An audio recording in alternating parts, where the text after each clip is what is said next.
You've seen the image, a samurai with two swords, ready for battle. But here is what most people miss. For 250 years in Edo, Japan, that pair was not a combat loadout. It was a license. Two swords meant you were the government walking down the street. That pair told everyone who could threaten, arrest, and kill with legal backing. The trap. Those swords did not just control commoners, they locked the samurai into constant surveillance and ritual obligation too. The term daisho literally means big, small.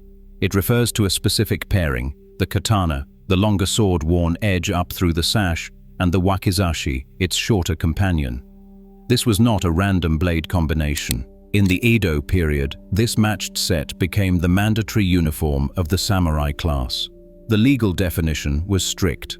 Tokugawa law used the shaku measurement, and the katana had to exceed 2 shaku, roughly 60 centimeters. The wakizashi fell between 1 and 2 shaku. Now, I know what you are thinking. Miyamoto Musashi, the legendary swordsman wielding both blades in a whirlwind of steel. Set that aside. Musashi was the absolute outlier, the exception that proves the rule.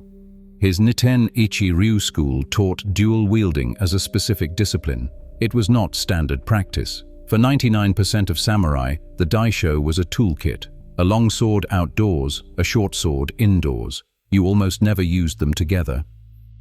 To understand why this standardized pair emerged, look at the shift from chaos to control. The Sengoku period was Japan's age of civil war. Samurai carried whatever worked. Tachi swords slung edge down, tanto daggers, spears, and firearms in later decades. Practical chaos. Constant battlefield survival. Then came 1600. The Tokugawa shogunate needed visible order, clear social boundaries. The first major step came in 1588, when Toyotomi Hideyoshi launched the sword hunt. The edict said that farmers who possessed unnecessary implements of war made tax collection difficult. This was not about public safety, it was about creating an unbreakable class divide. Only samurai could bear arms, everyone else had to be visibly disarmed. Then came the Buke Shohato, the laws for military houses. It was issued in 1615. It was refined in 1635 under Shogun Iemitsu. That revision locked in everything: the Sankin-Kotai system, samurai dress codes, and behavioral standards. The daisho was not just permitted, it was required. Wearing it became a public declaration of legal status and allegiance to the shogunate. A merchant might carry a short blade for travel protection, but a man with 2 matched swords? A different creature entirely. Think of it this way. The katana was the rifle locked in the patrol car. Powerful, but impractical for crowded public streets. The wakizashi was the Glock on the belt, always present, always ready. But the pair together, that was the badge. It told everyone this person had the shogun's authority to enforce law, make arrests, and use lethal force when the legal code permitted. The psychological impact came from what the pair represented: the shogunate's monopoly on violence.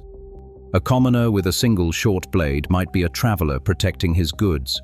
2 matched swords meant the bearer had legal rights that could end your life. The threat mattered more than the swing. Large-scale violence in Edo, Japan was rare.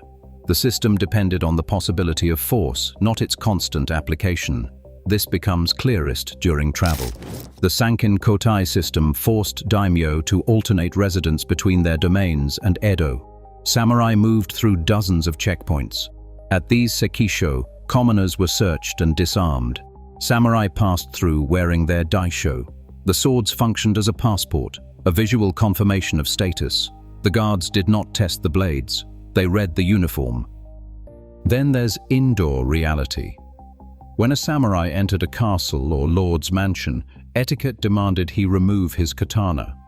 He handed it to a servant at the entrance or placed it on a katana kak, a sword rack positioned to his right. That placement wasn't random. It made the blade harder to draw, a deliberate sign of trust. But the wakizashi stayed in his obi, always. In the tight hallways of Edo-era architecture, a 3-foot katana was a liability. It hit ceilings, it caught on doorways, it was useless in close quarters. The wakizashi was the primary weapon for indoor defense, for arrests, for assassinations when necessary. It ensured a samurai was never truly disarmed, even when he appeared to follow the rules. The daisho's power came from this duality. The katana, weapon of war, symbol of official duty. The wakizashi, sidearm, everyday enforcer. Together they created a layered threat. Long sword for public display, short sword for private reality. But the system had a darker genius. When your job is authority, the uniform matters as much as the tool. The daisho made power legible. Not wearing it blurred class lines and invited immediate suspicion. A samurai caught without his swords in public faced real consequences. Not a fine, something worse. Without the daisho, he was legally indistinguishable from a commoner. Patrols could detain him until officials verified his status. The humiliation alone could destroy a career. Lords dismissed samurai for such failures. Loss of employment, loss of stipend, loss of everything. The state made the symbol mandatory. The bearer became a walking extension of state power and state scrutiny. This brings us to kirisute gomen, the legal right to cut down and move on. Samurai had the authority to kill a commoner for an unbearable insult, but this right came wrapped in a bureaucratic chain. It was not a license to kill, it was a legal defense you had to prove. After the act, the samurai had to report to authorities immediately. He often needed a witness to confirm the insult. Then came house arrest, sometimes 20 days, while a magistrate investigated. If you could not prove the disrespect was severe enough, you faced execution, forced seppuku, and your family's estate was confiscated. The swords symbolized terrible legal power, and they also symbolized the accountability that came with it. The system allowed violence, and it also documented and controlled that violence. This accountability went deeper than after incident reports. The daisho itself made samurai visible in ways that cut both ways. A commoner who witnessed misconduct could identify the offender. Domain, rank, sometimes even family, based on sword fittings, clan crests on the tsuba, quality of scabbard lacquer. Samurai were not anonymous enforcers, they were walking identification cards. The shogunate exploited this deliberately. Under Sankin Kotai, daimyo maintained expensive Edo residences. They rotated households between the capital and home domains. This kept lords financially drained and politically surveilled. But it also meant samurai were constantly in transit, passing through checkpoints where their daisho was logged, staying at registered inns, visible to informants in every post town. If a samurai committed an offense far from home, the report did not just reach his immediate superior. It could reach Edo, it could reach the shogun's inspectors. The daisho that gave him authority also made him impossible to hide. This is why many samurai traveled with documentation beyond the swords themselves. Letters of introduction, transit permits, proof of purpose. The weapons alone were not enough. You had to prove you deserved to carry them. The system created a paradox. The swords granted lethal legal privilege. Wearing them meant submitting to constant visibility. Commoners were disarmed and controlled.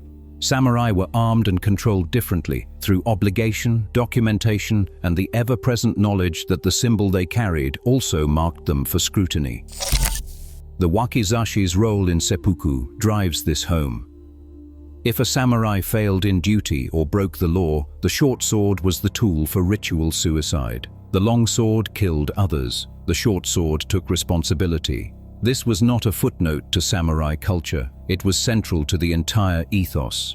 The daisho represented power to enforce. It also represented obligation to accept consequences.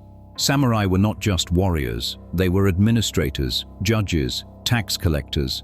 The swords symbolized state authority and personal responsibility under a code that demanded self-destruction for failure. Compare this to Europe. Across the continent, sword wearing was also regulated by class, sumptuary laws, guild rules. Restrictions varied wildly by city, era, and political situation. But enforcement was inconsistent, a patchwork. The key difference was that Edo Japan achieved near total compliance across an entire nation for 250 years. The daisho was not just a symbol, it was a system. The European gentleman's sword said, "I am a man of honor." The daisho said, "I am the government, and the government is watching me too." The daisho was not a combat loadout. It was a state-issued permit for violence. It turned the samurai into a walking legal institution, visible to every commoner and accountable to the shogunate. The swords controlled the streets, and they controlled the men who carried them. Subscribe for more Edo-era systems that shaped the warrior class into something far more complex than the movies show.